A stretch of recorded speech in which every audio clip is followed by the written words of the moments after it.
I took my wife to a party. She left with another man because he's rich. He threw a $1 bill on me and said, "I will take good care of her tonight." The next day, my cheating wife found out her key no longer fit the door and her affair partner called her screaming. "You didn't tell me your husband is." My name is Darren Holt, and I'm 46 years old with the kind of life that looks boring on paper, but feels pretty damn satisfying when you're living it. I own Holt Custom Smokers, a Tennessee-based company that specializes in turning cold, lifeless steel into beautiful barbecue pits that make grown men weep with joy. We're not talking about those sad little propane grills you buy at Home Depot and pretend make you a pitmaster. No, sir. I build the kind of smokers that could double as modern art installations if modern art actually served a purpose beyond confusing people at galleries. These bad boys are tanks, custom welded, precision-engineered monuments to the sacred art of low and slow cooking. I build barbecue pits for people who genuinely believe that brisket isn't just food. It's an entire lifestyle choice, a philosophy, maybe even a religion if you squint hard enough. I've got permanent grease under my fingernails that no amount of that fancy orange pumice soap can fully remove. And honestly, I've stopped trying. It's like a badge of honor at this point. Proof that I actually work for a living instead of just attending meetings about meetings. I've got a mortgage that I actually paid off 3 years early, which apparently makes me some kind of unicorn in this economy. I've got 4 kids who oscillate between thinking I'm half genius and half complete embarrassment depending on whether I'm fixing their cars or trying to use TikTok. And up until about a week ago, I genuinely thought I had what you'd call a perfect marriage. Or at least the kind of marriage that looked good enough in the holiday card photos that nobody asked uncomfortable questions at church. My wife Miranda, well, I guess I should start saying my soon-to-be ex-wife Miranda to get used to the taste of those words, is beautiful in that elegant, put-together way that makes other women simultaneously admire and hate her. She's got ambition pouring out of her pores. The kind of drive that could power a small city if we could just figure out how to hook her up to the electrical grid. She worked in corporate marketing for some tech company whose name sounds like it was generated by an AI having a stroke doing something with brand synergy and vertical integration that I never fully understood despite her explaining it to me approximately 700 times. The woman could talk her way out of an armed robbery. Probably convince the robber to invest in a timeshare while she's at it and have him thanking her for the opportunity. She had this way of making words do backflips and cartwheels until people just agreed with whatever she said out of sheer exhaustion. I thought we made sense together, you know, like peanut butter and jelly or bourbon and bad decisions. I handled the smoke and fire, the tangible things you could touch and smell and taste. She handled the clients and cocktails, the social climbing and networking events that made my teeth itch. I built things with my hands in a workshop that smelled like metal and motor oil. She built strategic partnerships in conference rooms that smelled like expensive carpet and broken dreams. I figured we balanced each other out. The blue-collar guy who kept things grounded and the white-collar woman who kept us classy. I was the substance. She was the style. Together we were supposed to be unstoppable. My workshop is my sanctuary, my happy place, the one spot on earth where everything makes sense. It's a 1,500 feet metal building behind our house. Sorry, my house now. We'll get to that. Filled with welding equipment, steel sheets, and half-finished smoker projects in various stages of completion. The concrete floor is stained with decades of oil and sparks. And there's a radio in the corner that only plays classic rock because I'm not subjecting my power tools to mumble rap. I've got a workbench that's older than my oldest kid, covered in tools that I've collected over 25 years of actually giving a damn about craftsmanship. There's something deeply therapeutic about taking raw metal and transforming it into something beautiful and functional, something that'll outlive me and maybe even end up as a family heirloom if my kids don't pawn it for beer money. The kids are the only part of this marriage that turned out exactly right. Noah is 18, heading to trade school in the fall because he's smart enough to realize that a philosophy degree is just an expensive way to end up managing a Starbucks. He's got my height and his mother's cheekbones, which means he's going to break hearts and hopefully some speed limits in a responsible way. The twins, Marcus and Maya, just turned 15 and are currently in that delightful phase where they think everything I say is stupid until they need money or a ride somewhere. Marcus wants to be a professional gamer, which I'm pretty sure isn't a real job, but who am I to crush dreams? Maya's into environmental science and lectures me about my carbon footprint while simultaneously taking 40-minute showers. And then there's Hazel, my baby at 12, who still thinks I hung the moon and stars.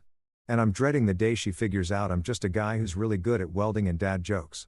For years, I went to Miranda's company events, suffered through small talk with people whose idea of hard work was a difficult Excel formula, and smiled while they asked me what I really did, as if building custom smokers was some kind of hobby I did between real jobs. But somewhere around year 5 of our marriage, I became her plus none. She stopped inviting me to the holiday parties, the corporate retreats, the award dinners where everyone congratulated each other for doing the bare minimum. She said I didn't fit the culture, that my jokes were too blue-collar, that I made her colleagues uncomfortable because I asked them to explain what they actually produced besides PowerPoint presentations and buzzwords. So, I stayed home, worked on my business, coached Little League, and convinced myself that her embarrassment of me was somehow normal, maybe even healthy. After all, opposites attract, right? Until last Tuesday night when she walked into my workshop where I was finishing up a custom offset smoker for a guy in Atlanta and said something that made my welding torch feel heavier than it should. You have to come to my company's party this year. Not I'd like you to come or I want you there. She said have to like I was a prop she needed to complete some picture she'd been painting, which was weird, cosmically weird, suspiciously weird, because for the last 5 years I've been specifically uninvited persona non grata, the husband who shall not be named. And when your wife suddenly wants you at the party she spent half a decade keeping you away from, well, that's not an invitation. That's a red flag the size of Texas waving in the wind, maybe even on fire. I should have known right then that something was burning, and it wasn't just the brisket. The event was being held at the Belgrave Grand Hotel, which is the kind of establishment where they have a guy whose entire job is to open doors for you. Like you've suddenly forgotten how handles work just because you're wearing expensive shoes. This place was dripping with the kind of wealth that makes you want to check your bank account just to make sure it hasn't committed suicide out of shame. The lobby had marble floors so shiny you could probably perform surgery on them. And there were crystal chandeliers hanging from the ceiling that cost more than my entire first truck, the beater Ford F that got me through my 20s and taught me that duct tape is indeed a valid mechanical solution. I wore my best suit, the charcoal gray one I'd bought for my father's funeral 3 years ago and had worn exactly twice since then, both times under duress. It still had the tags from the dry cleaner stapled to the inside pocket.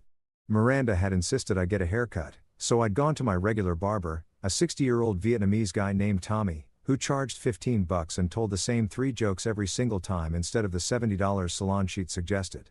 My shoes were polished, my cologne was the good stuff from Christmas 2 years ago, and I'd even trimmed my beard into something that didn't scream, I live in a cabin and make moonshine. I was presentable, damn it. Even if I felt like a bear someone had stuffed into a tuxedo for a circus act. Miranda wore a red dress that could have caused car accidents. Maybe even a multi-vehicle pileup with fatalities. It was the kind of dress that made every other woman in the room either want to be her or destroy her with very little middle ground. The fabric hugged her in ways that reminded me why I'd married her in the first place. Back when I was 23 and thought that being pretty and ambitious was the same thing as being a good person. Her heels were so high. I was genuinely concerned about her ability to flee in case of emergency. But she walked in them like she was born wearing stilts. She'd spent 2 hours on her makeup and hair, which seemed excessive until we walked in and I realized everyone there looked like they'd just stepped out of a magazine ad for things I couldn't afford and didn't want. The ballroom was packed with Miranda's coworkers. All of them dressed like they were attending the Oscars instead of a corporate holiday party in Nashville. There was an open bar serving top-shelf liquor, which explained why everyone seemed so enthusiastic about being there. Waiters in booties glided around with trays of tiny food that looked like art projects, little towers of something on something else, drizzled with a third something that was probably truffle oil because rich people are legally required to put truffle oil on everything. I grabbed a drink, some kind of whiskey that tasted like it cost more per ounce than gold, and tried my best not to break anything expensive or make eye contact with anyone who might want to discuss quarterly earnings or whatever the hell these people talked about when they weren't at work. Miranda immediately transformed into her work persona, which was like watching Clark Kent become Superman, except instead of fighting crime, she was fighting for social status. She laughed louder, touched people's arms more and used phrases like circle back and move the needle without a trace of irony. I stood next to her like a piece of furniture, smiling politely while she introduced me to various colleagues whose names I forgot immediately after hearing them. "This is my husband, Darren," she'd say with the same enthusiasm you'd use to introduce your accountant or your podiatrist. "He builds barbecue pits." And then she'd quickly pivot the conversation away from me before anyone could ask follow-up questions. Like I was an embarrassing fact she needed to acknowledge but not dwell on. I was nursing my second drink and seriously contemplating how quickly I could fake a medical emergency when he appeared. Gavin Cross materialized out of the crowd like a villain in a movie who knows the camera's on him. This guy was everything I wasn't. Polished, smooth, the kind of handsome that comes from good genetics and better skincare products. His hair was perfect, like he'd just walked off the set of a shampoo commercial. Not a single strand out of place, despite the fact that it was December, and statistically someone in the room should have generated static electricity. He had a smile that was probably described as winning in his dating app profile. The kind of grin that made you want to punch him even before he opened his mouth. And he had that particular brand of confidence that only comes from never having to assemble IKEA furniture in your life. Never struggling with an Allen wrench at 2 in the morning while questioning every decision you've ever made. Miranda's entire face changed when she spotted him. I'm talking a complete transformation, like someone had plugged her into an electrical socket and turned her up to 11. She lit up brighter than our Christmas tree. Her eyes sparkling in a way they definitely hadn't sparkled when looking at me in recent memory. They had that instant connection, that comfortable familiarity that made my stomach drop, like I'd just driven over a hill too fast. They laughed at inside jokes, whispered comments that weren't meant for anyone else to hear, and generally acted like they were the only two people in the room. I might as well have been a decorative plant, something green and boring in the corner that nobody notices until it dies and starts smelling funny. Gavin barely acknowledged my existence for the first 10 minutes. He shook my hand with the kind of grip that was trying too hard to prove something and said, "Oh, you're the husband." Like I was a minor character he'd heard about but never expected to actually meet. Then he turned his attention back to Miranda, complimenting her dress, her hair, her recent presentation that apparently killed it in ways I didn't understand and didn't care to. They talked about work stuff, about campaigns and strategies, and some project they were collaborating on that required a lot of late nights at the office. My internal alarm system was blaring louder than a smoke detector with dying batteries. But I told myself I was being paranoid, insecure, maybe even jealous for no good reason. Then it happened. The moment that would change everything. The moment I'd replay in my head about 1,000 times over the next week. Gavin turned to me with that smug smile, reached into his wallet with the kind of casual confidence that made me want to set something on fire, and flicked a single dollar bill across the table in my direction. It landed right in front of my drink.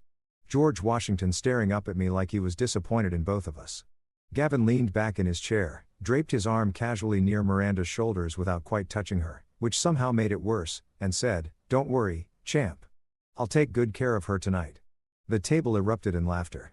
Miranda's colleagues, these people I'd never met and would probably never see again, laughed like it was the funniest thing they'd ever heard.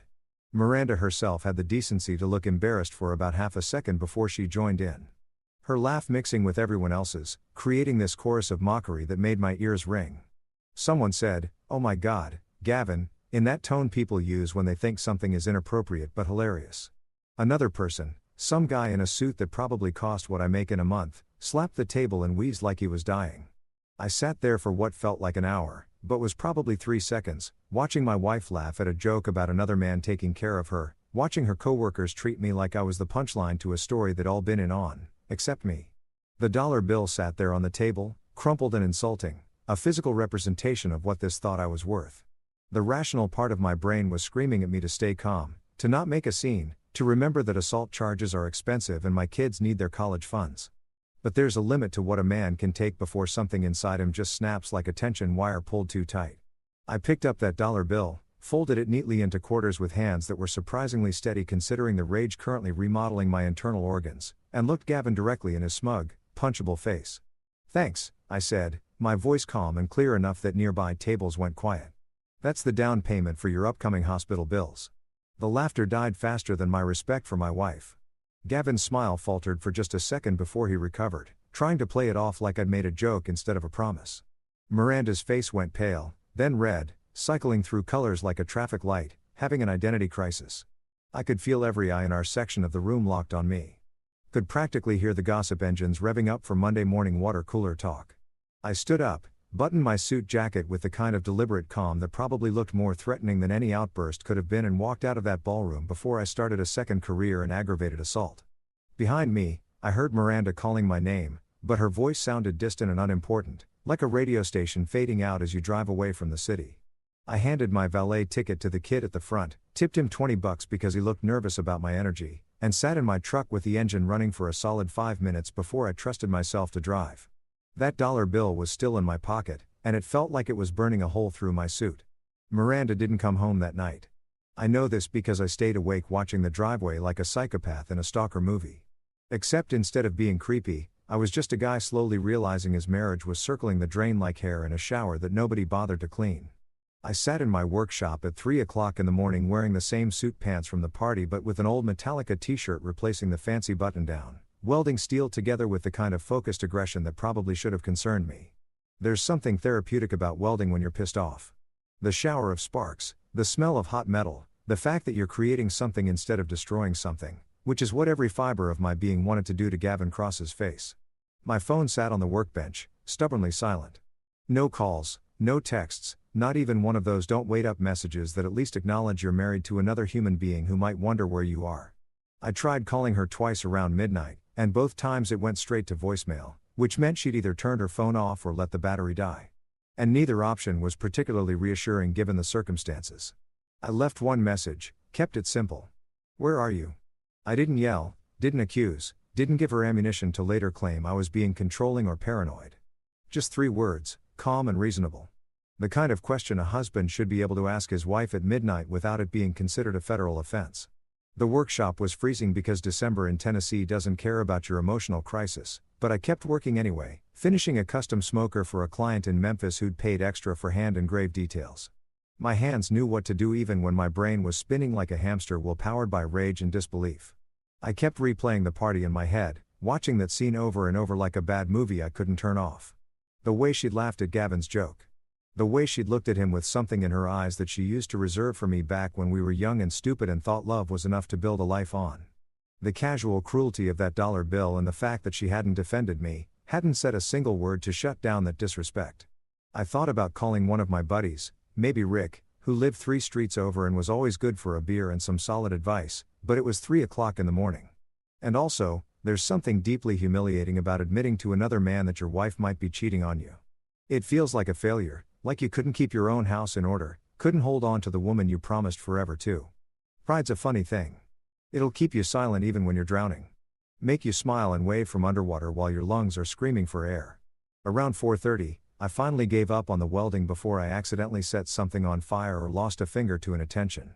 I made coffee in the workshop's ancient pot that probably violated several health codes and watched the sky slowly change from black to that weird purple-gray color that means morning's coming whether you're ready for it or not.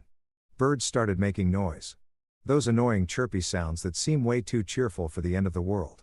My phone buzzed once, a notification from my bank app about a transaction. I checked it out of habit and felt my blood pressure spike into the stratosphere.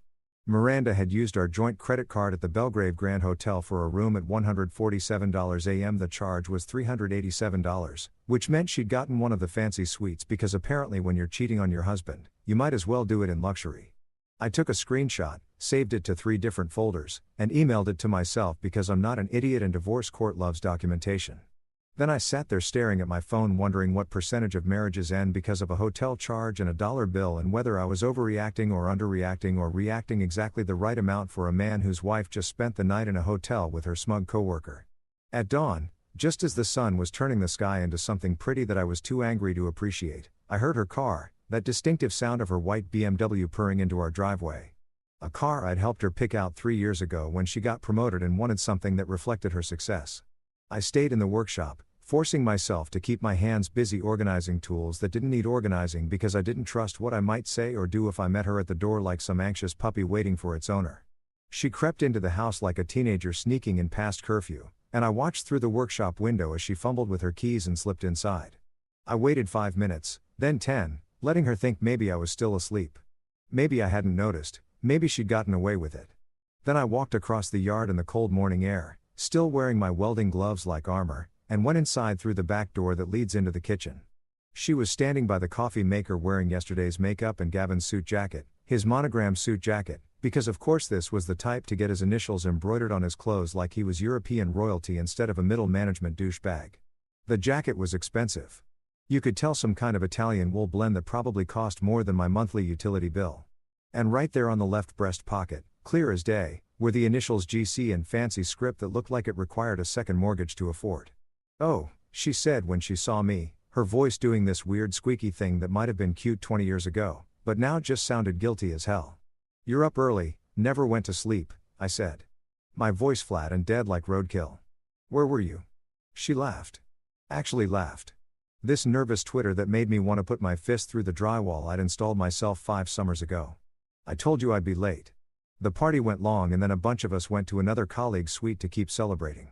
I crashed on their couch. She gestured to the jacket like it was evidence of innocence instead of guilt. "Oh, Gavin lent me this.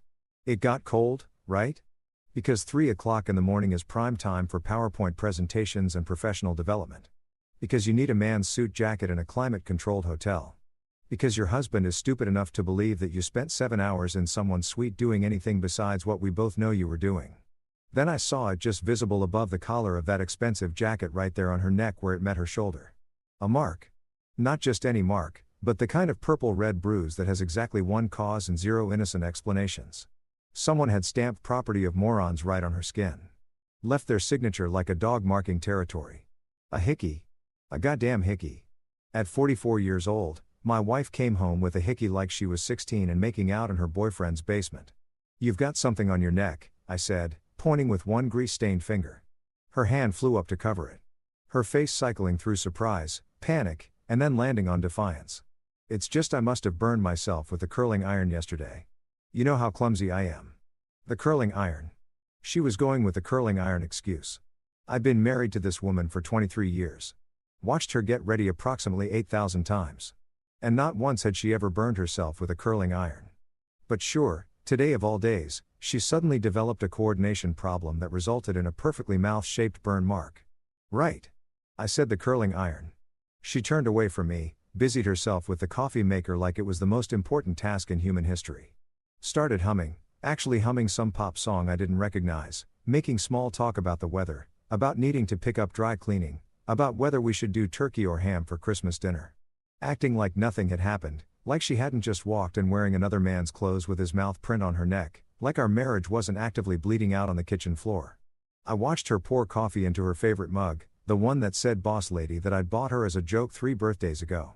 Watched her add the exact amount of cream she always used. 2 sugars, stirring it precisely 7 times clockwise because she had this weird superstition about counterclockwise stirring bringing bad luck. She was playing normal, committed to the bit, and something inside me just broke. Not loudly, not dramatically, but quietly, like a rope that's been fraying for years, finally giving up its last thread. That's when I decided the locks were changing. Today, this morning, before she could walk back through that door with another man's jacket and another weak excuse, I was done being the decorative plant, done being worth $1, done pretending that any of this was salvageable.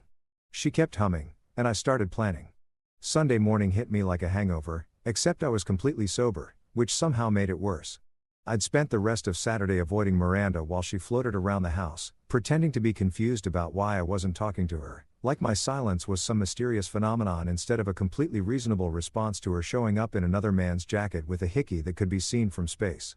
She'd gone to bed in the guest room without me asking her to, which told me everything I needed to know about her guilty conscience. Cheaters always tell on themselves eventually. They just can't help it. I was up at 6 o'clock, made coffee strong enough to strip paint, and headed straight to Home Depot before the DIY weekend warriors could clog up the aisles with their confusion about which end of a hammer to hold.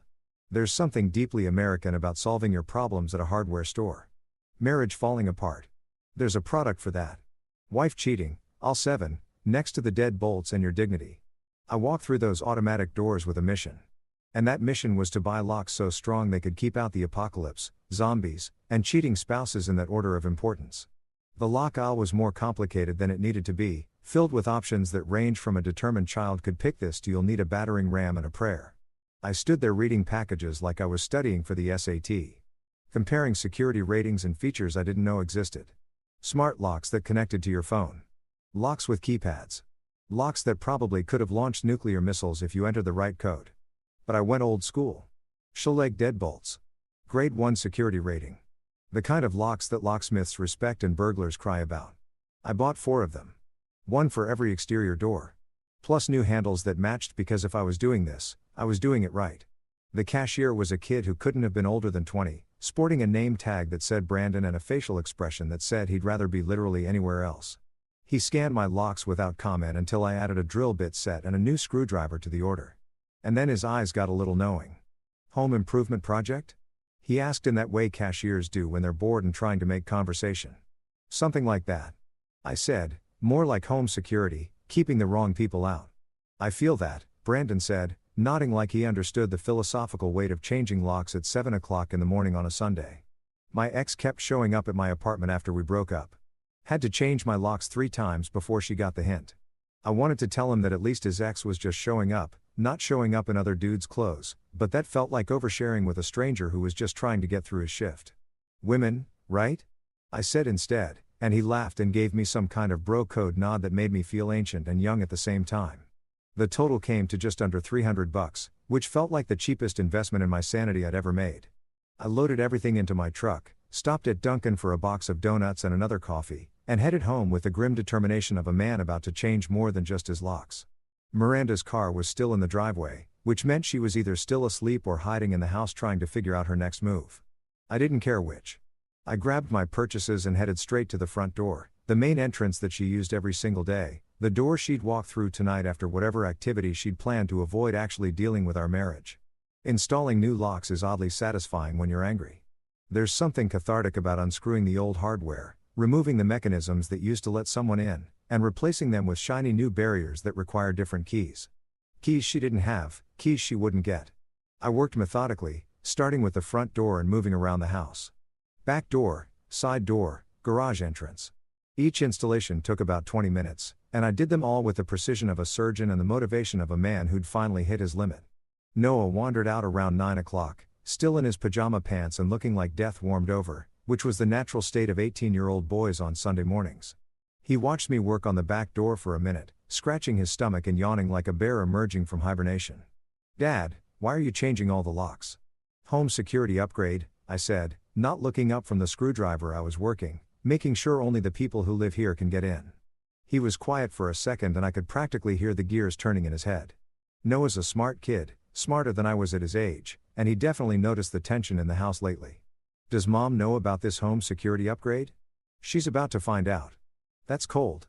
"Dad," he said it like he was impressed rather than concerned, which told me he'd noticed more than I thought. "Want some help?" We worked together on the last two doors. Noah holding the hardware in place while I drilled and screwed everything tight. It was nice working alongside my son, not having to explain myself or justify my actions. He understood, or at least understood enough to know that asking questions wasn't going to help anybody. When we finished, I handed him the old locks to throw in the garage pile of things I'd eventually take to the scrapyard. And we stood back to admire our handiwork like we just built the Syene Chapel instead of just changing some dead bolts. "So, what happens when she tries to get in?" Noah asked. And there was definitely some anticipation in his voice, like he was looking forward to the drama in the way that kids do when it's not their mess to clean up. "We find out if she remembers how to knock," I said. By noon, I tested all the locks approximately 50 times, made sure they were smooth and solid, and distributed the new keys. I kept one set, gave Noah a set with strict instructions to not give them to his mother under any circumstances, and hid a spare set in my workshop inside a coffee can labeled miscellaneous bolts because nobody in their right mind would ever look through my random hardware collection. The twins were at their friend's house and Hazel was at a sleepover, which meant they'd miss the fireworks, but I'd fill them in later. Sometimes it's better when the younger kids aren't around for the messy parts of divorce. Miranda had left around 10 o'clock for hot yoga, or at least that's what she'd announced to the house in general, like she was still keeping up appearances. She tried to make small talk with me about dinner plans, and I'd responded with the enthusiasm of a tree stump. "Whatever you want," I'd said, knowing damn well that dinner plans were about to become the least of her concerns. At 6:30 on the dot, I heard her BMW pull into the driveway. I was sitting in the living room with a beer and a book I wasn't actually reading, just using as a prop, so I'd look casual and unbothered when the inevitably hit the fan. Noah was upstairs in his room with his door cracked open, definitely listening, probably recording audio for posterity or blackmail purposes.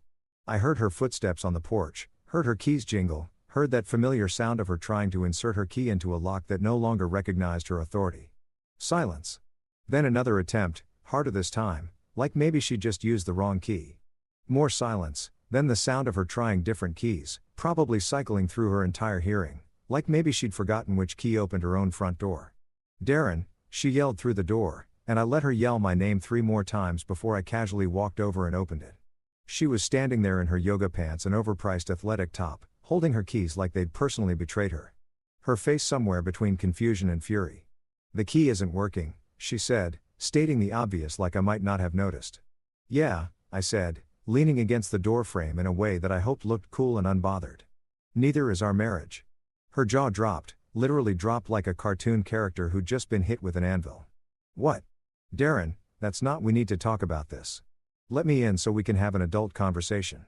"Adult conversation," I repeated, tasting the words. That's rich coming from someone who spent Friday night in a hotel room and came home wearing another man's jacket. That's real mature behavior, Miranda. Very adult. That's not what happened. You're twisting everything. Her voice was climbing in pitch, getting that shrieky quality that meant she was losing control of the narrative. I told you we would just go talk to Gavin, I interrupted, feeling calmer than I had in days. The guy who thinks I'm worth $1. The guy whose initials were on the jacket you wore home. The guy who left his signature on your neck. I'm sure he'd love to have an adult conversation with you. She tried the door handle. Actually tried to push past me like this was still her house. Like she still had rights here. I didn't move. Didn't budge an inch. Just stood there being an immovable object to her unstoppable audacity. Darren, this is my house, too. You can't just lock me out. Actually, I said I can, and I did. Maybe crash on Gavin's couch tonight. I hear you're familiar with his furniture. That's when the neighbors started appearing. Old Mrs. Henderson from next door suddenly needed to water her plants despite the fact that it was December and everything was dead. The Johnsons across the street discovered an urgent need to check their mailbox for the third time that day. Even Mr. Park, who usually minded his own business like a professional, was suddenly very interested in inspecting his gutters in the fading evening light. They weren't even being subtle about it, just standing in their yards pretending to do tasks while obviously listening to my wife have a meltdown on our front porch. Miranda noticed the audience and lowered her voice, trying to salvage some dignity. You're being unreasonable. We need to talk about communication. About communication, I said loud enough for the neighbors to hear because at this point I didn't give a single damn about privacy. Communication ended when you turned our marriage into a group project. Miranda, when you added a third person without my consent, that's not a marriage. That's a committee. And I'm resigning. Her face went red, then white, then some color in between that I didn't have a name for. She opened her mouth, closed it, opened it again like a fish that had just realized it was out of water. Finally, she grabbed her phone from her yoga bag, and stormed back to her car, and I watched her peel out of the driveway with the kind of acceleration that definitely violated several traffic laws. I waved to the neighbors, who quickly went back to their fake tasks, and went inside to finish my beer. It tasted like victory. The house felt different after Miranda left, like someone had finally opened a window in a room that had been suffocating for months. I sat on the couch with my beer getting warm in my hand, listening to the silence and realizing I didn't miss her voice filling it. That's probably the saddest realization a married man can have. That peace sounds better than his wife's presence. The beer tasted like freedom with a slight aftertaste of impending legal bills, but I take it. Noah came downstairs about an hour later after the neighbors had gone inside and the street had returned to its normal suburban quiet. He had that look on his face, the one kids get when they're trying to decide if they should say something or just let sleeping dogs lie. He grabbed a Coke from the fridge, sat down in the recliner that used to be his grandfather's, and just looked at me for a solid 30 seconds like he was scanning me for damage. So, he finally said, popping open his Coke with that satisfying hiss. Mom called me. I bet she did. I took a sip of my now warm beer and grimaced. Let me guess. I'm being unreasonable, dramatic, refusing to communicate like an adult. She said, you're overreacting. Noah said it flat. No inflection. Just reporting the facts like a journalist who didn't want to editorialize. That you changed the locks without warning and embarrassed her in front of the neighbors. That you're making a big deal out of nothing. Nothing, I repeated, feeling my blood pressure start to climb again. Did she mention the nothing she was doing in a hotel room at 2 a.m? The nothing that left a mark on her neck? The nothing that involved wearing another man's jacket home? Noah held up his hand like he was stopping traffic. Dad, I'm just telling you what she said. I'm not saying I believe her. He took a long drink of his Coke, buying time to figure out how to navigate this conversation. She wants me to talk to you, convince you to let her back in so you guys can work through this like mature adults. And what did you tell her? I told her I'd talk to you, Noah said, and then grinned in a way that reminded me exactly of myself at his age. I didn't say I try very hard. I laughed, couldn't help it. You're a good kid, Noah. Too good for this mess. Dad, I'm 18. I'm not a kid anymore, and I'm definitely old enough to know when someone's bullshitting me. He leaned forward, elbows on his knees, getting serious in that way young men do when they're trying to have important conversations. I've seen how she's been treating you the last couple of years. Like you're an accessory she's embarrassed to wear in public. Like building smokers isn't a real job. Like you're not successful enough for her image. It's been gross to watch. That hit me harder than I expected. I thought I'd been hiding it better. Thought the kids hadn't noticed the slow erosion of respect in our marriage. Apparently, I was wrong. Or at least not as good an actor as I thought. You noticed that, huh? Dad, we all noticed. Even Hazel asked me last year why Mom never wants to talk about what you do when her friends are around. Noah finished his Coke and crushed the can, which was technically littering in my living room, but I wasn't about to start enforcing rules right now. Marcus and Maya have a whole theory that she's been having an affair for like 6 months. I told them they watched too many reality shows, but he gestured vaguely at the locked door, at the empty driveway, at the whole situation. Guess they were onto something. 6 months. The twins thought she'd been cheating for 6 months. I tried to do the math backward, figure out when things had shifted from distant to suspicious. But honestly, it all blurred together. The late nights at the office, the business trips that seemed longer than necessary, the way she'd started dressing nicer for work than she did for date nights we'd stopped having. All the cliches, all the warning signs I'd ignored because acknowledging them meant admitting my marriage was dying. So what now? Noah asked. You kicking her out permanently, or is this just to make a point? I don't know yet. I admitted, which felt weird to say out loud. I'm angry enough to want her gone forever. But we've been married 23 years. We've got 4 kids, a house, a whole life. I can't just pretend none of that matters. But Dad, Noah said carefully. Does it matter if she doesn't respect you? If she's out there doing whatever, whoever she wants? Before I could answer, my phone buzzed, then buzzed again, then started ringing with a number I didn't recognize. I let it go to voicemail, watched the notification pop up, and felt my stomach drop. The voicemail was from Whitmore & Associates, a law firm downtown that advertised on benches and late-night TV. Miranda had already lawyered up, and it hadn't even been 24 hours. That was fast, I muttered, putting the phone down like it might explode. Noah raised his eyebrows. Lawyer? Probably. Well, at least you hit him, Noah said, and then caught himself. Wait, no. You didn't hit Gavin. You just threatened him verbally. That's personal growth, Dad. I'm proud of you. We both laughed at that. The kind of slightly unhinged laughter that happens when your life is imploding, but you've still got enough sense of humor to see the absurdity. I didn't hit him. Gold star for emotional maturity, Darren. Really setting the bar high there. But inside, I was boiling like a smoker on overheat. Like someone had cranked all my internal dials to maximum and forgot where the off switch was. I wanted to break things, hit things, scream until my voice gave out. Instead, I sat on my couch drinking warm beer with my son and pretending I had any idea what I was doing. The next morning came too early and brought gifts I didn't want. The mail arrived at 10 o'clock and mixed in with the credit card offers and grocery store flyers was a thick manila envelope with a law firm's return address. My hands were shaking slightly as I opened it, which pissed me off because I didn't want to give Miranda the satisfaction of making me nervous, even though she wasn't there to see it. The letter was 3 pages of legal jargon that basically boiled down to Miranda wanted money, wanted it now, and wanted a lot of it. She was demanding spousal support because apparently 23 years of marriage entitled her to a percentage of my income for the rest of eternity or at least until she remarried, which given recent events might be sooner than later. She wanted equitable asset division, which I'm pretty sure is lawyer speak for half of everything you've worked for. But the part that really made my blood boil, the part that had me gripping the letter so hard I nearly tore it, was that she wanted half of my business. Half of Whole Custom Smokers, the company I'd built from nothing. Started in a garage with borrowed tools and a dream that everyone said was stupid. The business she'd spent years calling too blue-collar for her image, not sophisticated enough for her social circle, just welding. Whenever her fancy friends asked what her husband did, that business, she wanted half of it. I read the letter 3 times, each time getting angrier before I finally grabbed my phone and called Jack Freeman.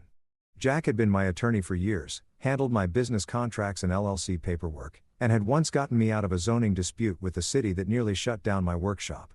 He was expensive, but he was good. And more importantly, he enjoyed a good fight the way some people enjoy golf. Darren, Jack answered on the second ring. His voice doing that thing lawyers do where they sound professional but friendly. How's business? Business is fine. Marriage is dead. Need your help killing it officially and making sure I don't get murdered in the process. There was a pause and then I heard Jack's chair creak as he leaned back. Finally. Huh? I was wondering when you'd call.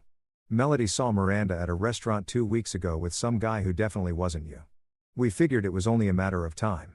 Everyone knew but me apparently, I said, feeling stupid and angry at the same time. I just got a letter from her lawyer. She wants spousal support and half my business. The business she always said was beneath her. Jack laughed, but it wasn't a nice laugh.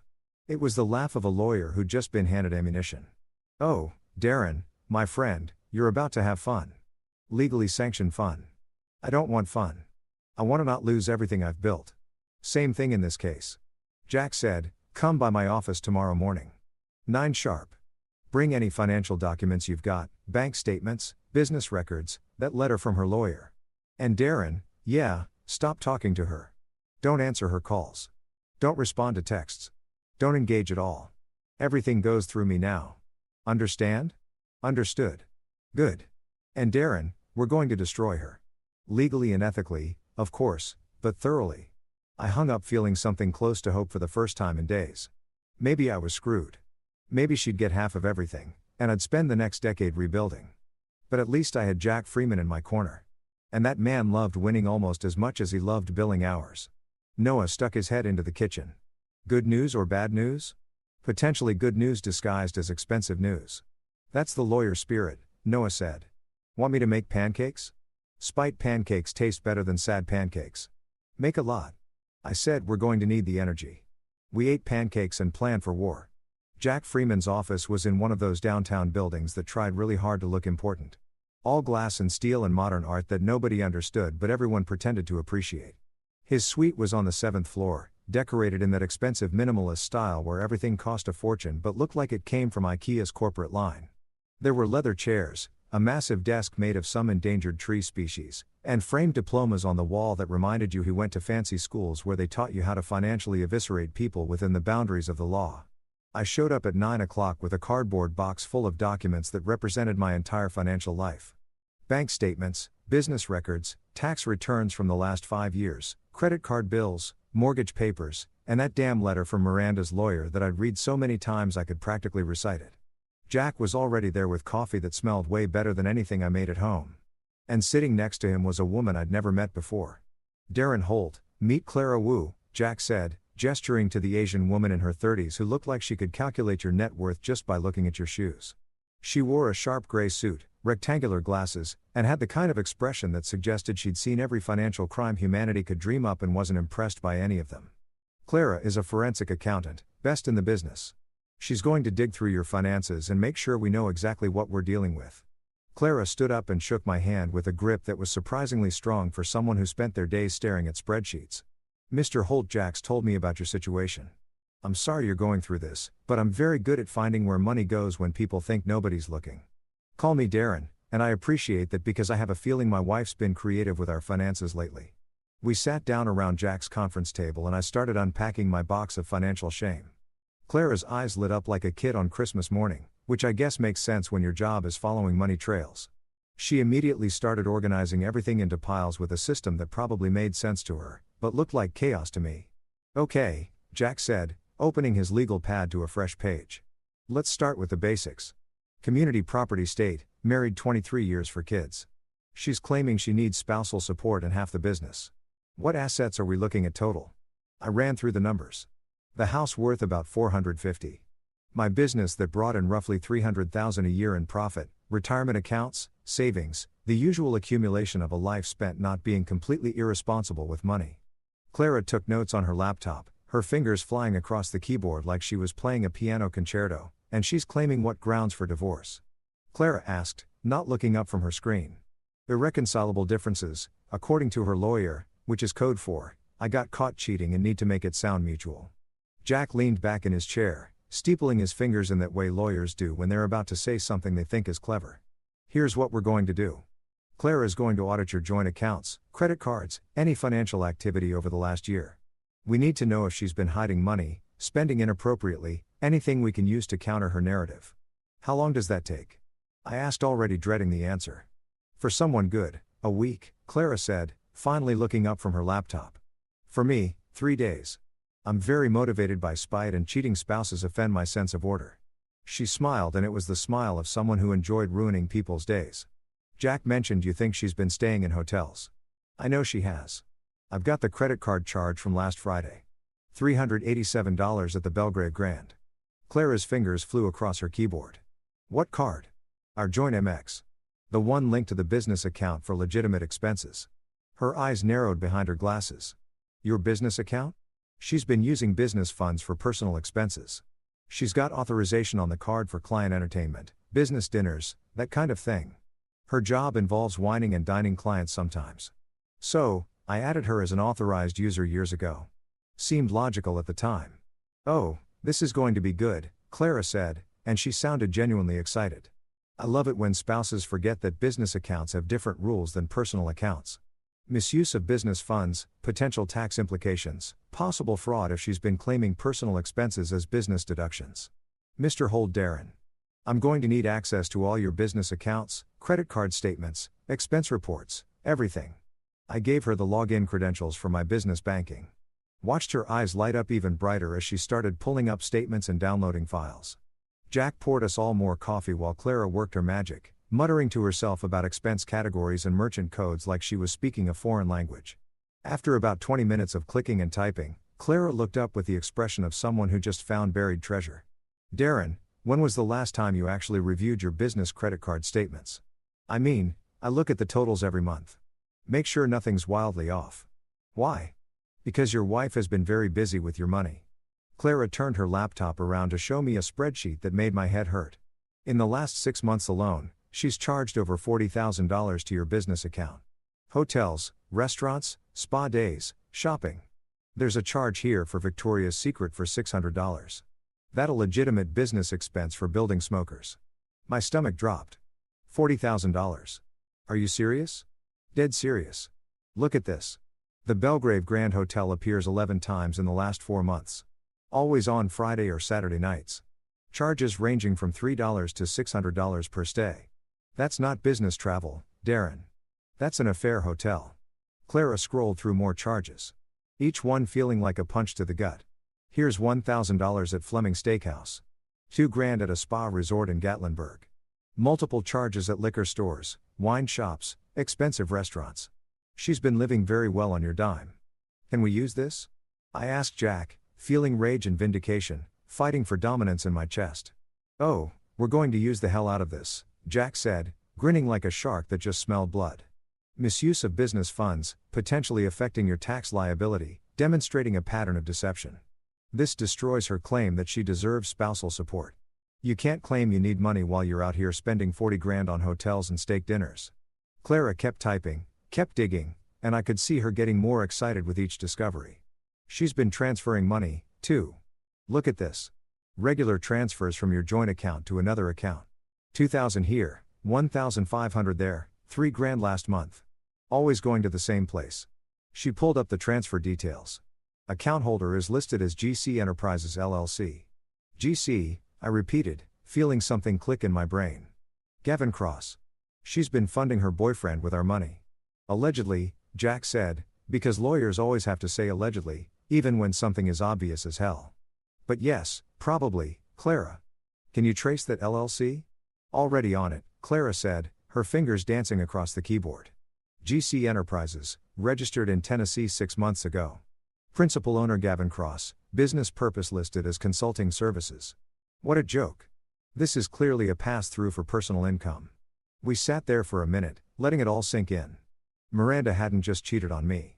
She'd been systematically looting our finances to fund her affair, using my business accounts like her personal piggy bank, and transferring money to her boyfriend's shell company. The audacity was almost impressive. Then Jack looked at me across the table with an expression I couldn't quite read. Darren, I need to ask you something. This Gavin Cross guy, where does he work? Some tech company. Miranda mentioned it a few times. Something with outdoor products or innovations or something. What? Jack's grin got even wider. What's the full name of your business? The legal entity name, not just Holt Custom Smokers. Holt Custom Smokers and Outdoor Innovations LLC. I bought out a smaller competitor 5 years ago. Kept them running as a subsidiary. They make fire pits, outdoor grills, that kind of thing. Different market than my custom smokers. What? Jack started laughing. Not a polite chuckle, but a full-blown throw-your-head-back laugh that made Clara look up from her laptop in confusion. Darren, what's the name of that subsidiary? Crossfire Outdoor Innovations. I kept the name because they had good brand recognition. We operated separately. Different management team, different facilities. It's profitable, though. Why are you? I stopped mid-sentence as my brain finally caught up with what Jack was implying. No way. Yes way, Jack said, still laughing. Clara, pull up the corporate registration for Crossfire Outdoor Innovations. She typed, clicked, and then her jaw dropped. Parent company, Holt Custom Smokers and Outdoor Innovations LLC. Owner, Darren Holt. Holy, I need to see the employee roster, I said. My voice coming out weird and strangled. Pull up Crossfire's payroll. Clara navigated to my business accounting software, accessed the subsidiary's payroll system, and there it was in black and white. Gavin Cross, Senior Marketing Director, Crossfire Outdoor Innovations. Salary, $95,000 a year. Reporting structure, ultimately reports to me. The guy threw a dollar bill at his boss. The guy who'd been sleeping with my wife, using my money to fund his lifestyle, smirking at me at that party like I was beneath him. That guy cashed a paycheck with my signature on it every 2 weeks. My laughter could have registered on the Richter scale. It started as a chuckle, built into a roar, and ended with me wiping tears from my eyes while Jack and Clara stared at me like I'd lost my mind. Maybe I had, but this was the most beautiful twist of fate I'd ever witnessed. This is going to be beautiful, I finally managed to say. This is going to be so goddamn beautiful. Jack was already making notes, his eyes gleaming with predatory joy. Darren, my friend, we're not just winning this divorce. We're going to make legal history. Tuesday morning arrived with the kind of crisp winter sunshine that makes everything look clean and hopeful, which felt wildly inappropriate given that I was about to professionally destroy a man's life. I got to my office at Crossfire Outdoor Innovations at 7 o'clock. Early enough to beat the morning crowd, but late enough that my assistant, Kelly, would already be there with coffee and the ability to schedule meetings without asking too many questions. Kelly had been with me for 12 years, survived 3 economic recessions and my terrible dad jokes, and had developed a sixth sense for when I needed something done quietly and efficiently. "Morning, boss," she said when I walked in, already holding out a cup of coffee like she'd sensed my arrival. Kelly was 53, had 4 grandkids, and took exactly 0 from anyone. "You've got that look." "What look?" "The look that says someone's about to have a very bad day, and you're going to enjoy watching it happen." She sipped her own coffee, eyeing me over the rim. "What do you need?" "I need you to schedule a mandatory meeting for all division heads. Today, 10 o'clock sharp. Conference room A." I took a long drink of coffee that tasted like liquid vengeance. "Make it sound important but vague. Strategic planning session or organizational restructuring discussion or whatever corporate nonsense makes people nervous." Kelly's eyes narrowed. "All division heads means Gavin Cross for marketing. Especially Gavin Cross for marketing." She didn't ask questions, just nodded and started typing on her computer with the efficiency of someone who'd been waiting for this moment. "Consider it done. Anything else?" "Yeah. Can you pull Gavin's personnel file? I want it on my desk in 20 minutes. Complete file, hire date, performance reviews, salary history, everything." "Getting messy, are we?" Kelly said, but she was smiling. "Kelly, we passed messy 3 days ago. Now we're in scorched earth territory." "About damn time," she muttered and went back to her computer. By 9:30, I had Gavin's complete employment history spread across my desk like evidence at a crime scene. Hired 3 years ago. Decent performance reviews, but nothing spectacular. Salary bumped twice because of market adjustments that I'd apparently approved without paying much attention. There were a few notes in his file about boundary issues with female coworkers. Nothing actionable, just observations from HR about him being overly friendly and inappropriately casual. Reading between the lines, the guy was a creep who'd learned to operate just inside the acceptable zone. I also had the dollar bill. I'd kept it in my wallet since the party folded and creased.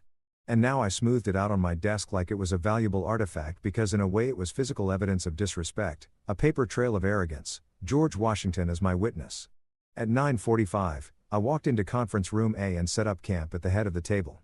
The room was one of those modern meeting spaces with a huge table, uncomfortable chairs that cost a fortune, and a whiteboard that nobody ever used. I positioned myself where I could see everyone's faces, put the dollar bill in my jacket pocket, and waited.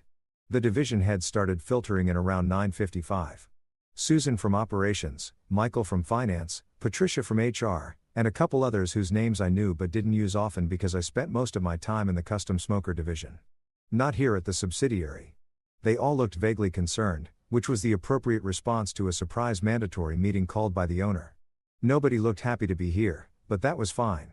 I wasn't aiming for happy. Gavin walked in at exactly 10 o'clock, probably thinking that being precisely on time showed professionalism.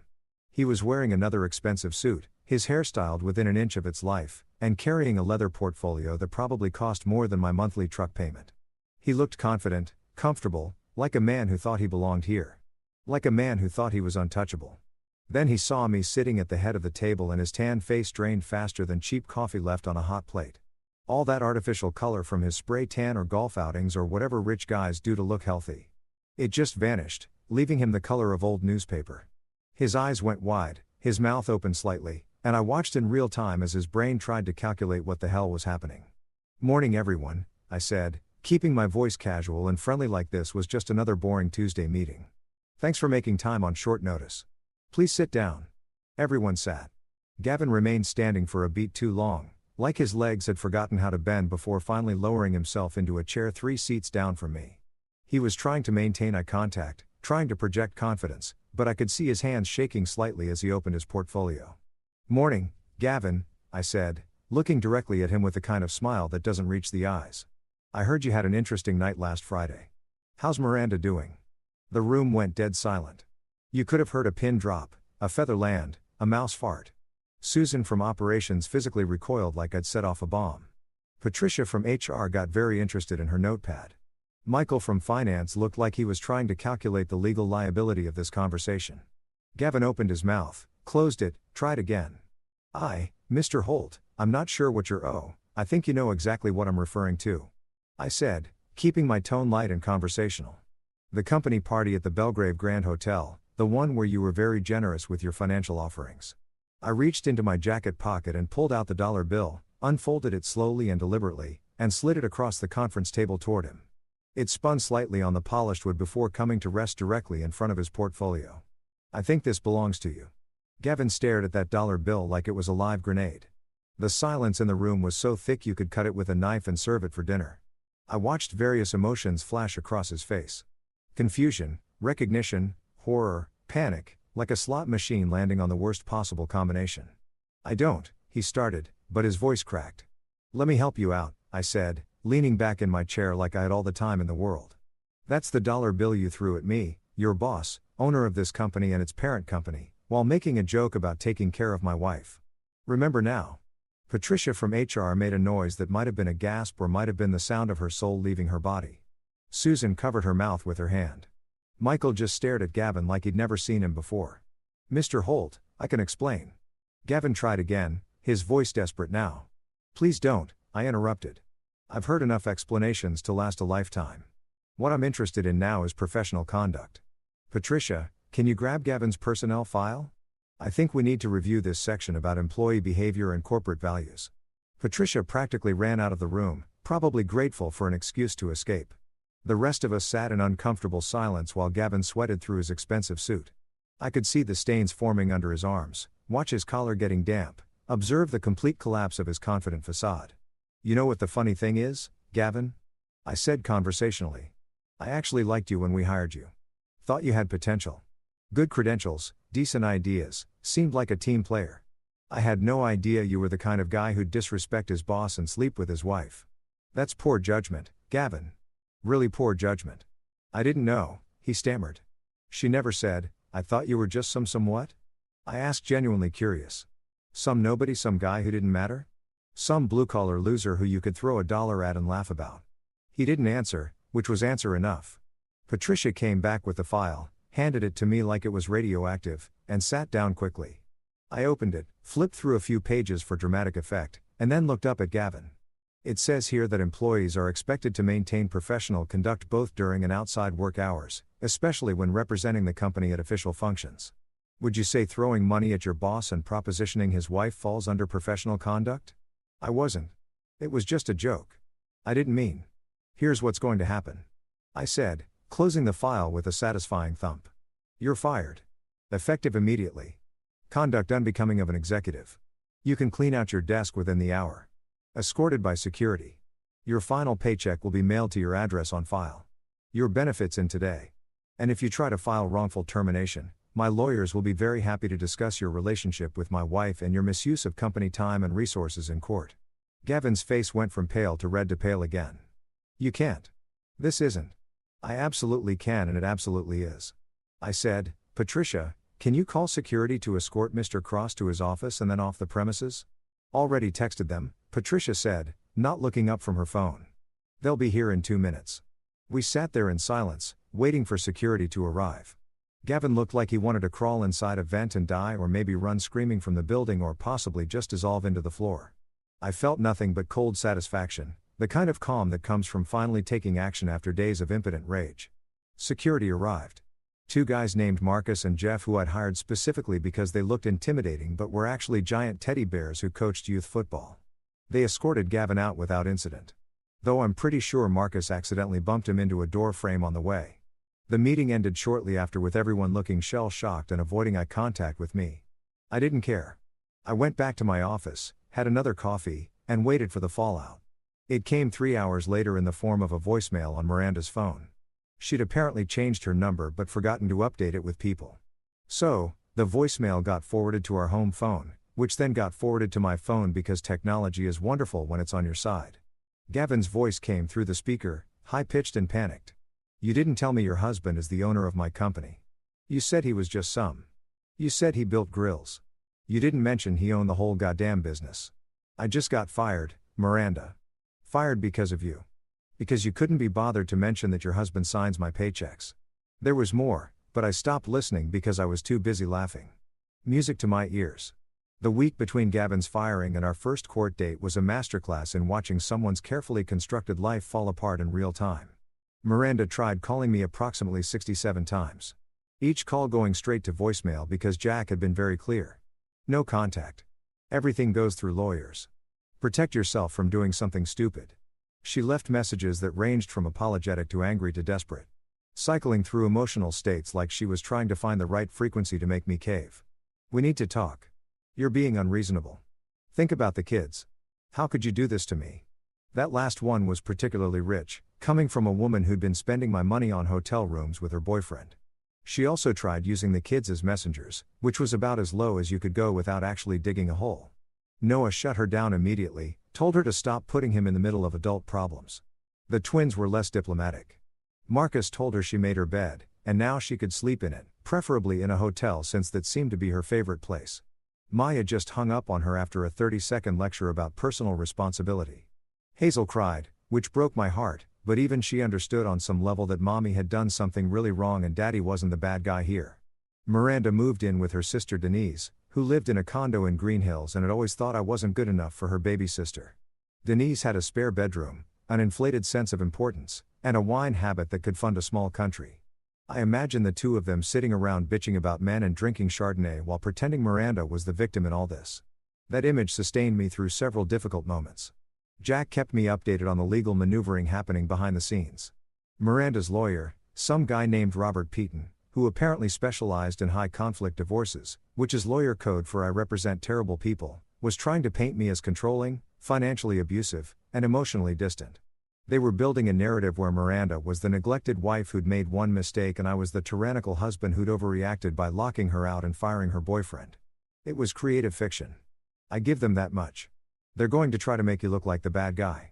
Jack warned me over coffee 3 days before our court date. They'll say you humiliated her publicly, that you abused your power as an employer, that you're trying to punish her instead of working on the marriage. Standard playbook for someone who got caught cheating. Let them try, I said, feeling calm in a way that probably should have worried me. We've got 40,000 in receipts that say otherwise. Oh, we've got more than that now, Jack said, grinning like a kid who'd just discovered where his parents hid the Christmas presents. Clara found 3 more accounts Miranda opened in her name only. She's been siphoning money for over a year. Total damages are close to 70 grand. I felt my blood pressure spike. $70,000.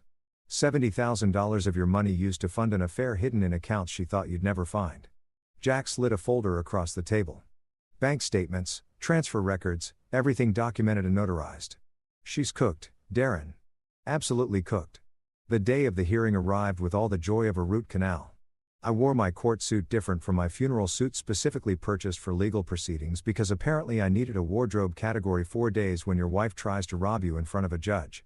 Jack met me at the courthouse steps looking sharp in navy blue and carrying a briefcase that probably cost more than my first car. "Remember," he said as we walked through security, "stay calm, answer questions directly. Don't volunteer information. And for the love of God, don't let them bait you into losing your temper." "I'm calm," I said, and I was. I'd moved past anger into something colder and more focused. I wanted justice, documentation, and my life back. In that order, the courtroom was smaller than I expected, more like a conference room with wood paneling and delusions of grandeur. Judge Catherine Morrison presided. A woman in her early 60s with steel gray hair and the kind of expression that suggested she'd heard every lie humanity could produce and wasn't impressed by any of them. She looked at both parties with equal skepticism, which I took as a good sign. Miranda sat on the other side of the room with Peyton wearing a conservative navy dress that screamed responsible wife who was wronged. She'd done her makeup to look tired but brave. Probably spent an hour achieving that barely holding it together aesthetic.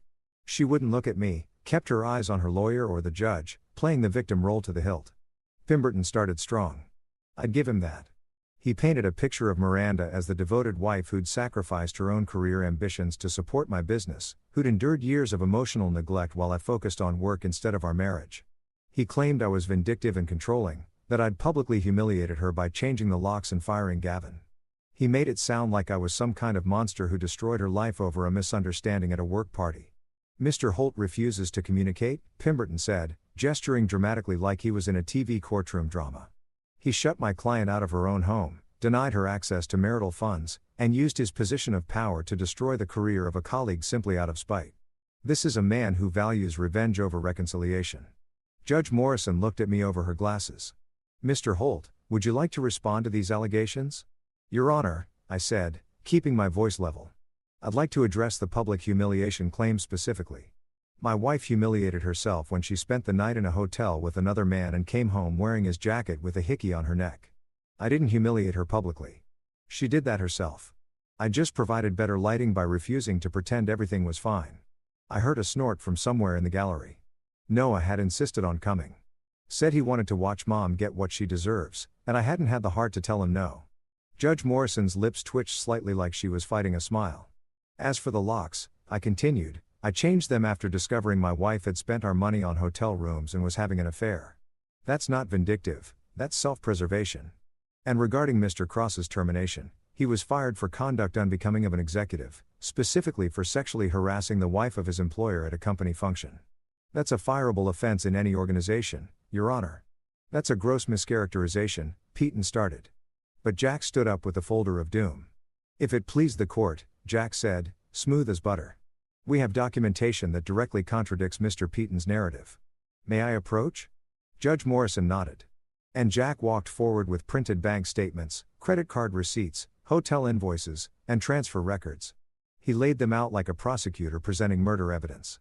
Each page, another nail in Miranda's coffin. The judge started reading and I watched her expression go from neutral to skeptical to actively annoyed. Mrs. Holt, Judge Morrison said, looking up from the papers, can you explain why you charged $43,000 to your husband's business account over a 6-month period, including multiple hotel stays, expensive dinners, and transfers to an LLC owned by Mr. Gavin Cross? Miranda opened her mouth, closed it, looked at her lawyer in panic. Peyton shuffled his papers like the answer might be hiding in there somewhere.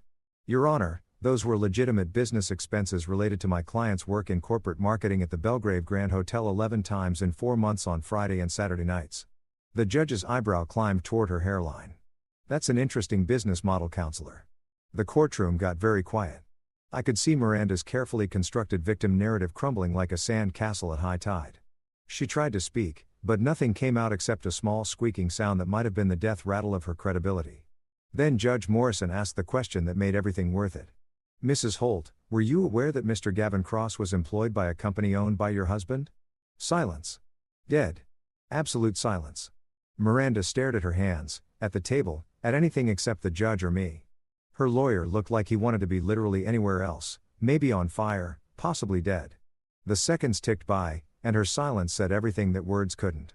I'll take that as a yes, Judge Morrison said dryly.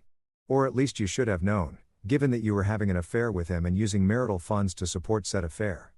Pemberton tried to salvage something. Your Honor, my client made mistakes certainly, but she still deserves equitable division of assets and spousal support. Counselor, Judge Morrison interrupted. Your client stole $70,000 from the marital estate to fund an extramarital affair. She's not getting rewarded for that behavior. Here's my ruling. What followed was the most beautiful 15 minutes of my life. Judge Morrison awarded me the house, full ownership, no buyout required. She awarded me the business, both the custom smoker division and the subsidiary, free and clear. She awarded me full legal custody of the kids with Miranda getting supervised visitation until she could demonstrate stable housing and financial responsibility. She ordered Miranda to repay the $70,000 she'd stolen, plus legal fees, plus court costs. And as for assets Mrs. Holt will retain, the judge said, looking at the property list with barely concealed amusement. She'll keep her personal belongings, her yoga equipment, and she paused, squinting at the paper. A 2008 Toyota Corolla that Mr. Holt indicates he was planning to donate to Goodwill. Noah's laughter echoed through the courtroom. I didn't even try to hide my smile. Miranda looked like she'd been slapped with a legal textbook.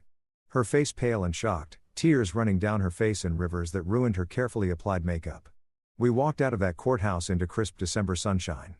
Jack clapped me on the back, already talking about filing fees and settlement paperwork. Noah gave me a high five and said, "Dad, that was better than any movie I've ever seen."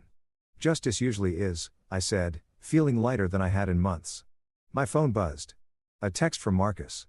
"Mom's crying to Aunt Denise about having to drive the Corolla. This is the best day ever." Yeah, it really was. News travels fast in a small business community. But news about a guy getting paid $1 for his wife and then legally destroying both her and her boyfriend that spread through Nashville like wildfire in a fireworks factory. I first realized I'd become local legend when I stopped at my usual gas station 3 days after the court hearing and the cashier, a kid named Tyler, who normally just grunted and took my money, looked up and said, "Yo, you're that smoker guy, the one who fired his wife's boyfriend." Dude, that's epic. I didn't know whether to be flattered or concerned that my marital implosion had become entertainment for 19-year-old gas station employees. Yeah, that's me, bro. Everyone's talking about it. My manager saw the court documents online. Someone posted them on Facebook. That part where the judge gave your ex the Corolla you were going to donate to Goodwill. Comedy gold, man. Absolute legend status. He handed me my change and my receipt with something approaching reverence. "My mom wants to know if you're single, by the way. She's divorced, too. Loves barbecue. Tell your mom I appreciate the interest, but I'm not emotionally ready to date someone who could have given birth to me," I said, grabbing my coffee and escaping before this conversation could get weirder. But Tyler wasn't wrong about everyone talking. My phone had been blowing up for days with calls from people I hadn't heard from in years, all wanting to check in and see how I'm doing, which is code for, "Give me all the details so I can gossip about it at work tomorrow." High school buddies I hadn't spoken to since graduation were suddenly my best friends. Cousins I'd forgotten existed crawled out of the woodwork to express their support. Even my Uncle Ray, who'd been living off the grid in Montana for a decade, somehow heard about it and sent a telegram, an actual goddamn telegram that said, "Well, done, stop." That dollar bill move was poetry. Stop. The story had apparently achieved meme status in certain circles. Someone had created a fake motivational poster with my face and the caption, "Respect the man with grease on his hands. He probably signs your paycheck." It was being shared in business groups, entrepreneur forums, and apparently several Reddit threads dedicated to epic revenge stories. I was simultaneously mortified and deeply amused. But the real surprise came when my business phone started ringing off the hook. Kelly had to start screening calls because we were getting so many inquiries. Restaurants, backyard barbecue enthusiasts, competition pitmasters, even a few celebrities' assistants calling on behalf of their bosses who'd heard about the guy from Nashville who roasted his wife. Everyone wanted a Holt custom smoker. Not just because they were quality products, which they were, but because they wanted to support the guy who'd become the folk hero of wronged husbands everywhere. "Darren, you've got another one," Kelly said, poking her head into my workshop where I was finishing a custom offset smoker for a client in Atlanta. "Gentleman from Memphis wants a premium smoker. Said he read about you in some business blog and respects a man who handles his problems with class and fire." His words, not mine. "What blog?" I asked, setting down my welding torch. She pulled out her phone and showed me an article titled "Tennessee Entrepreneur Turns Personal Betrayal into Business Boom, a Masterclass in Professional Revenge." It had been published 2 days ago on some small business website and apparently had gone viral in the barbecue and small business communities. The article detailed my story with surprising accuracy and ended with a quote from some business professors saying, "I demonstrated the power of maintaining professional standards and personal dignity in the face of adversity." "I'm being used as a case study in business schools now," I asked. Not sure if I should be proud or horrified. "Looks like it," Kelly said, grinning. "Also, you've got 3 more orders from people who specifically mentioned the article. Your business has literally tripled in the last week. We're going to need to hire more welders." She was right. Within 10 days of the court hearing, my order backlog had gone from 2 months to 6 months. I was getting requests for custom smokers from all over the Southeast, with some people willing to wait up to a year for a whole custom smoker. The irony wasn't lost on me. Miranda had always been embarrassed that I built barbecue pits for a living. Thought it was too blue-collar, not sophisticated enough. Now that blue-collar business was making more money than ever and I was getting featured in business publications while she drove a 2008 Corolla with a bumper sticker that said, "My other car is also disappointing." That's when inspiration hit. I was in my workshop at 2 o'clock in the morning, my traditional emotional processing time. When I realized I could turn this whole disaster into something productive, something that honored the men and women everywhere who'd been betrayed but kept their dignity. Something with a little sass and a lot of marketing potential. The next morning, I called Noah into my office. My son had taken a gap year before trade school and was working for me part-time, learning the business and discovering that he had a real talent for social media marketing. He could make a 30-second video of me welding steel look like a scene from an action movie. "I've got an idea," I said, pulling out the sketches I've been working on. "New product line, premium smokers, top-of-the-line materials, custom features. We're calling it the Loyalty Series." Noah looked at the designs, then at me, and started grinning. "Dad, that's brilliant. What makes it different from your regular line?" "Each one comes with a custom engraving," I said, showing him the mock-up right here on the front panel. "Tasteful, but visible. Don't get burned." He burst out laughing. "That's savage. I love it. We could market it as premium smokers for people who value loyalty and quality. Play up the whole relationships might fail, but good craftsmanship lasts forever angle." "Exactly. And we price them higher. These are statement pieces for people who want their smoker to have a personality." Within a week, Noah had created an entire marketing campaign around the Loyalty Series. He shot videos of me building the smokers, talking about craftsmanship and integrity, never directly mentioning my divorce, but letting the subtext do all the heavy lifting. He created an Instagram account that showed the process, the details, the final products. He even got one of those influencer guys, some pittin' from Texas with 500,000 followers, to feature one of our smokers and talk about how quality and loyalty never go out of style. The Loyalty Series sold out before we even finished building the first batch. We had pre-orders for 30 units at $5,000 each, with people specifically requesting the "Don't Get Burned" engraving. Noah was handling social media, creating content, responding to comments, and generally being better at marketing than anyone I could have hired. The twins, Marcus and Maya, had responded to the divorce in their own ways. Marcus had started boxing at the local gym, channeling his anger into something productive. He'd come home with bruised knuckles and a smile, telling me that hitting things was therapeutic, and he understood why I liked welding when I was pissed off. He'd already had 3 amateur matches and won 2 of them. The kid had his mother's determination and my stubbornness, which made him basically unstoppable. Maya had thrown herself into environmental activism with the fervor of someone who needed a cause to focus on besides family drama. She'd organized a creek cleanup, started a recycling program at school, and was currently lobbying the city council about solar panels for public buildings. She told me that at least the planet's problems have solutions, unlike Mom's personality disorder. I didn't correct her because honestly, she wasn't wrong. Hazel had been the hardest. My 12-year-old baby girl had always been sensitive, the kind of kid who cried during commercials about abandoned puppies. The divorce hit her hard, and I'd gotten her into therapy with Dr. Patricia Chan, a child psychologist who specialized in helping kids navigate parental separation. It was expensive, but watching my daughter struggle was worse than any price tag. Last week, Hazel had come home from therapy and found me in the workshop. She'd climbed up on my workbench, something I normally didn't allow because safety regulations, and just sat there watching me work for a few minutes. "Dr. Chun says I should tell you how I feel," she finally said. I put down my tools and gave her my full attention. "Okay, how do you feel?" "Sad that Mom did what she did. Angry that she broke our family, but also," she paused, choosing her words carefully. "Proud of you." "Proud of me?" "Yeah, Dr. Chun says you handled everything really well. That you stayed calm and didn't say bad things about Mom even though you could have. That you protected us and didn't make us choose sides." She looked at me with those serious eyes that made her seem older than 12. She says, "Not all dads do that." She says, "Some dads make it worse, but you didn't." I felt something in my chest crack open. Some pressure I didn't know I'd been holding. "I tried, sweetheart. I'm sorry you had to go through any of this." "It's not your fault," Hazel said firmly. "It's Mom's fault for making bad choices. Dr. Chun says we can't control other people's choices, but we can control how we respond.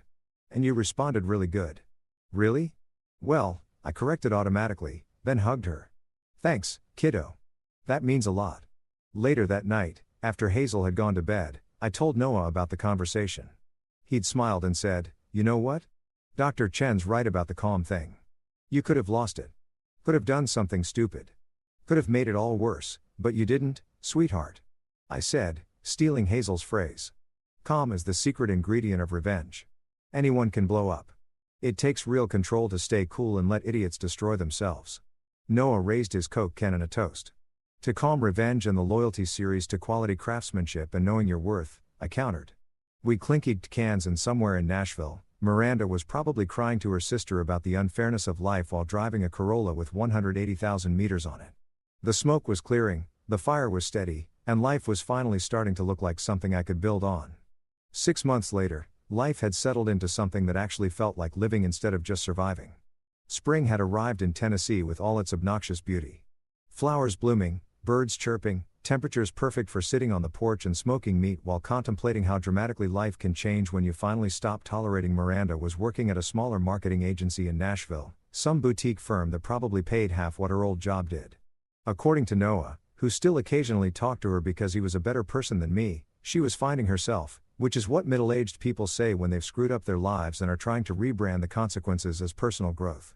She'd moved out of Denise's place and into a one-bedroom apartment in a complex that advertised luxury living, but really just meant they had a gym nobody used and a pool that was always slightly green. The Corolla was still running somehow. Though Noah said it made concerning noises that suggested its days were numbered. I felt bad for the car. It deserved better than being Miranda's transportation punishment. Gavin had reportedly fled to Florida to sell boats and hide from the shame of being the guy who threw $1 at his boss before sleeping with said boss's wife. According to the Nashville business gossip chain, which was more reliable than CNN and more vicious than TMZ, he was working at some marina in Tampa, selling fishing boats to retirees and probably lying about his previous career. Rumor had it his new boss was a guy named Frank Morrison, who happened to be my second cousin and knew the whole story. I didn't confirm or deny this, but I also didn't correct people when they brought it up. Some things are better left to karma and family connections. My business was thriving in ways I'd never imagined. The loyalty series had become our flagship product with a waiting list that stretched into next year. I'd hired 3 new welders, expanded the workshop, and even bought the property next door for future growth. Turned out that being known as the guy who handled his divorce with dignity and fire was excellent for business. Who knew? One evening in late April, I was sitting on my porch with a cold beer, watching smoke curl up from my personal smoker where a beautiful brisket was reaching perfection. Noah came out and joined me, bringing his own beer because he was 18 and I figured if he was adult enough to watch his parents' marriage implode, he was adult enough for a beer on the porch with his old man. "Dad," Noah said after a few minutes of comfortable silence. "You really handled all that like a pro." I grinned, watching the sunset paint the sky in shades of orange and pink.